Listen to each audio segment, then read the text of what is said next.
19 ਸਾਲ ਦਾ ਸੀ, ਚੰਗਾ ਖਿਡਾਰੀ ਸੀ, ਪਰ ਨਸ਼ਾ ਜਿੱਤ ਗਿਆ। ਤਰਸੇਮ ਸਿਆ ਇਸ ਅੱਗ ਦਾ ਸੇਕ ਤਾਂ ਘਰ ਘਰ ਪਹੁੰਚਿਆ, ਪਰ ਬਸ ਹੁਣ ਹੋਰ ਨਹੀਂ। ਪੰਜਾਬ ਸਰਕਾਰ ਨੇ ਨਸ਼ਿਆਂ ਦੇ ਵਿਰੁੱਧ ਇੱਕ ਸਖਤ ਮੁਹਿੰਮ ਚਲਾਈ ਹੈ ਤੇ ਅਸੀਂ ਸਾਰਿਆਂ ਨੇ ਇਹਨਾਂ ਦਾ ਸਾਥ ਦੇਣਾ ਕਿ ਅੱਜ ਤੋਂ ਬਾਅਦ ਨਾ ਇਸ ਪਿੰਡ ਵਿੱਚ ਨਸ਼ਾ ਵਿਕੂਗਾ ਤੇ ਨਾ ਹੀ ਕਿਸੇ ਨਸ਼ਾ ਵੇਚਣ ਵਾਲੇ ਨੂੰ ਇੱਥੇ ਵੜਨ ਦਿੱਤਾ ਜਾਊ। ਜਿਹੜੇ ਨਸ਼ੇ ਵਿੱਚ ਫਸੇ ਹੋਏ ਨੇ ਉਹਨਾਂ ਨੂੰ ਨਸ਼ਾ ਮੁਕਤੀ ਕੇਂਦਰ ਵਿੱਚ ਭਰਤੀ ਕਰਾਵਾਂਗੇ। ਕੋਈ ਵੀ ਨਸ਼ਾ ਤਸਕਰ ਦੀ ਜ਼ਮਾਨਤ ਨਹੀਂ ਕਰਾਏਗਾ। ਵਾਅਦਾ ਕਰੋ, ਅਸੀਂ ਆਪਣੇ ਪਿੰਡ ਨੂੰ, ਆਪਣੇ ਪੰਜਾਬ ਨੂੰ नशा मुक्त करके रहेंगे।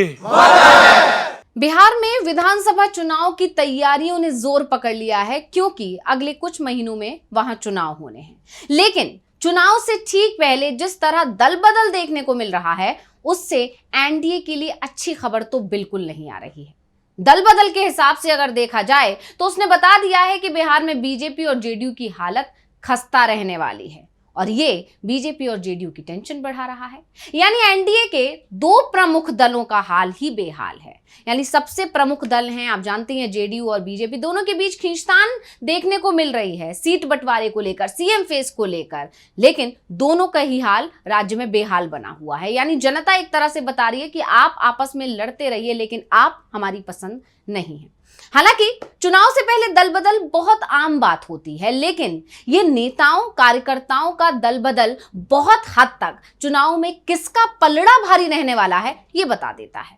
तो अब इस दल बदल ने एनडीए के अंदर भूचाल ला दिया है। चलिए इस स्पेशल रिपोर्ट में हम यही जानने की कोशिश करेंगे कि ये दल बदल आखिर क्या इशारा कर रहा है। नमस्कार, मैं हूं अंशिता।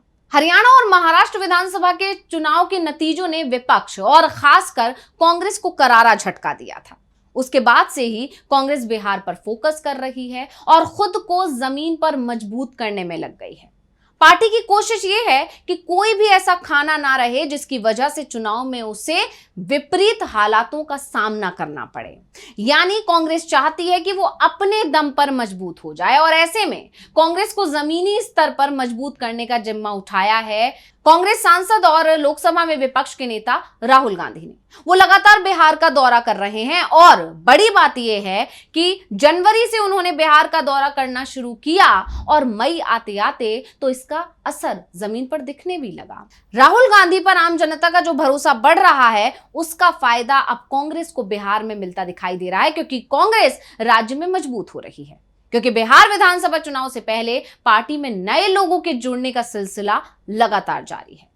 ऐसा कहा जाता है कि किसी भी राज्य के जमीनी कार्यकर्ता बदलाव की लहर को सबसे पहले भांप लेते हैं, और जिस तरफ जनता का झुकाव दिखता है वही दल इनका नया ठिकाना बन जाता है। और इस बार वो ठिकाना बनती दिख रही है कांग्रेस। कांग्रेस अकेले ही बीजेपी और जेडीयू को झटके पे झटके दे रही है। एनडीए के सबसे प्रमुख दलों के नेता और सैकड़ों कार्यकर्ता अपनी अपनी पार्टियों को छोड़कर अब कांग्रेस में जा रहे हैं, जो बताता है कि कांग्रेस की मेहनत सफल हो रही है। पिछले कुछ ही महीनों में देखें तो कांग्रेस ने बीजेपी और जेडीयू में जबरदस्त सेंधमारी की है। कांग्रेस मुख्यालय सदाकत आश्रम में तो जैसे बीजेपी और जेडीयू के नेताओं का जमावड़ा लगा हुआ है। पिछले कुछ महीनों में कई नेता जेडीयू और बीजेपी का साथ छोड़कर कांग्रेस में शामिल हो चुके हैं, और तो बड़ी बात यह है कि कांग्रेस में शामिल होने के बाद से ही जेडीयू और बीजेपी पर जमकर हमले बोल रहे हैं। अब जिस तरह से ये दल बदल चल रहा है, उसको देखकर जानकार ये दावा कर रहे हैं कि ये सिलसिला अभी थमने वाला नहीं है, क्योंकि ये भगदड़ तभी शुरू हो गई थी जब एसआईआर जैसा बड़ा मुद्दा राज्य में था ही नहीं, और अब तो एसआईआर की वजह से पूरे राज्य में गुस्सा पनप रहा है। और जिस तरह से एसआईआर के खिलाफ राहुल गांधी और तेजस्वी यादव ने मोर्चा खोला है, जिस तरह से राहुल गांधी तेजस्वी यादव के साथ उस बिहार बंद में शामिल हुए, उसके बाद से जनता का विश्वास कांग्रेस और राहुल गांधी पर और ज्यादा बढ़ गया है। अब एसआईआर के खिलाफ लोगों की नाराजगी का फायदा कांग्रेस को मिल रहा है। अब एसआईआर के खिलाफ जो गुस्सा पनप रहा है लोगों में, उसे बीजेपी और जेडीयू के वरिष्ठ नेता और कार्यकर्ता भांप चुके हैं। वो समझ चुके हैं कि इस समय बीजेपी और जेडीयू के साथ रहना किसी खतरे से खाली नहीं है। इसलिए उन्होंने दूसरे दलों का हाथ थामना शुरू कर दिया, और इन नेताओं की पहली पसंद बन रही है कांग्रेस। जो बीजेपी के लिए सबसे बड़ा झटका है, क्योंकि कांग्रेस की रणनीति यही है, सबसे पहले वो बिहार में खुद को मजबूत करेगी और इसमें जो कांग्रेस को फायदा होगा उसका असर आगामी चुनावों पर पड़ेगा। जैसे कि अगले साल जो बंगाल में चुनाव होने हैं या दूसरे दक्षिण राज्यों में चुनाव होने हैं, और दक्षिण में तो कांग्रेस पहले से ही मजबूत है। ऐसे में बीजेपी के लिए कांग्रेस सबसे बड़ी चुनौती इस वक्त बनती हुई दिखाई दे रही है, या कह सकते हैं कि नई चुनौती के रूप में उभर रही है बिहार में, क्योंकि कांग्रेस अब इसी कोशिश में लगी हुई है कि वो पहले की तरह खुद को अकेले के दम पर मजबूत बनाए, जिससे विधानसभा चुनाव में उसे क्षेत्रीय दलों की नहीं बल्कि दूसरे दलों को कांग्रेस की जरूरत पड़े, यानी कांग्रेस का नेतृत्व स्वीकार करना पड़े क्षेत्रीय दलों। जबकि अभी जो हालात हैं वो ये हैं कि कांग्रेस को क्षेत्रीय दलों के हिसाब से चलना पड़ता है, और कांग्रेस जो मेहनत कर रही है उसकी मेहनत रंग भी ला रही है। बीजेपी और जेडीयू को लगातार झटके दे रही है कांग्रेस, और उसी कड़ी में एक बार फिर इन दोनों ही दलों को करारा झटका दिया है कांग्रेस ने। दरअसल कांग्रेस मुख्यालय सदाकत आश्रम में एक मिलन समारोह आयोजित किया गया, जिसमें पूर्णिया की मेयर के पति और समाजसेवी जितेंद्र कुमार ने अपने सैकड़ों समर्थकों के साथ कांग्रेस की सदस्यता ग्रहण कर ली। इसके अलावा बीजेपी के अति पिछड़ा प्रकोष्ठ के सह संयोजक हैं कुणाल किशोर सहनी और जेडीयू के प्रदेश महासचिव कुणाल अग्रवाल, इन्होंने भी अपने सैकड़ों समर्थकों के साथ कांग्रेस का दामन थाम लिया है। जितेंद्र कुमार की बात करें तो इन्हें प्रदेश कांग्रेस अध्यक्ष राजेश राम और भाजपा नेता कुणाल को प्रदेश प्रभारी अल्लावरू ने सदस्यता दिलाई। पार्टी की सदस्यता दिलाने के बाद राजेश राम ने कहा कि नए लोगों के कांग्रेस में शामिल होने से पूर्णिया में कांग्रेस पार्टी मजबूत होगी। कुणाल किशोर सहनी का कांग्रेस में स्वागत करते हुए अल्लावरू ने भी कहा कि उनके शामिल होने से अति पिछड़ा समाज में कांग्रेस मजबूत होगी। कुणाल अग्रवाल की अगर बात की जाए तो ये जमीनी राजनीति में सक्रिय है। जैसे कि हमने आपको बताया कि जमीनी स्तर पर मजबूत जो नेता होते हैं, जो कार्यकर्ता होते हैं, वो सबसे पहले भांप लेते हैं कि आखिर हवा किस तरफ बह रही है। और कुणाल अग्रवाल बनिया समाज में एक मजबूत और प्रभावशाली चेहरा बन चुके हैं। उनके उठाए गए कदम से एक तरफ जहां जेडीयू को बड़ा झटका लगा है, तो दूसरी तरफ देखना होगा कि बिहार चुनाव में कांग्रेस को कितना फायदा होता है, और जिसकी उम्मीद बहुत ज्यादा है। सदस्यता ग्रहण कार्यक्रम में कुणाल अग्रवाल के साथ सैकड़ों युवाओं ने भी पार्टी की सदस्यता ग्रहण की, जो कि एक बड़ा झटका है एनडीए के लिए।